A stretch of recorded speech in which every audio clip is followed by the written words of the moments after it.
એડનવાલા મહાગુજરાત યુનિવર્સિટીનો પહેલો દીક્ષાંત સમારોહ યોજાયો। Faculty of Ayurveda, faculty of nursing અને ફેકલ્ટી ઓફ પેરામેડિકલના 29 વિદ્યાર્થીઓને કેન્દ્રીય શ્રમ અને રોજગાર મંત્રી ડોક્ટર મનસુખ માંડવિયાના હસ્તે પદવી એનાયત કરવામાં આવી, જેમાં 20 વિદ્યાર્થીઓને ગોલ્ડ મેડલ મંત્રી મનસુખ માંડવિયાના હસ્તે એનાયત કરવામાં આવ્યા। સમાજને ઉપયોગી સમર્પિત કાર્ય કરનાર પૂર્વ કેન્દ્રીય મંત્રી દિનસા પટેલ, સામાજિક સેવા અને જર્મનીના માર્ક રોઝનબર્ગને વિશ્વમાં ભારતીય આયુર્વેદનો પ્રચાર અને પ્રસાર કરવા ડોક્ટર્સ ઓફ લેટર માનદ પદવી એનાયત કરવામાં આવી। આ કાર્યક્રમમાં યુનિવર્સિટીની માતૃ સંસ્થા મહાગુજરાત મેડિકલ સોસાયટીને માતબર દાન આપનાર દિનસા પટેલ અને નટુભાઈ એડનવાલા, અજયભાઈ મોદી, સ્વ વીણાબેન પટેલને સન્માનિત કરવામાં આવ્યા।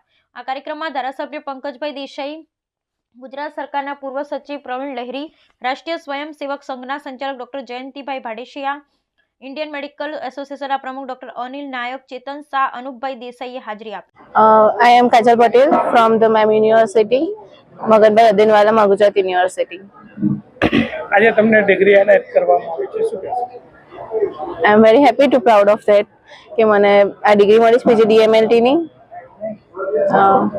કેવી રીતે અભ્યાસ કર્યો અને તમને ડિગ્રીમાં કેટલી સફળતા મળી?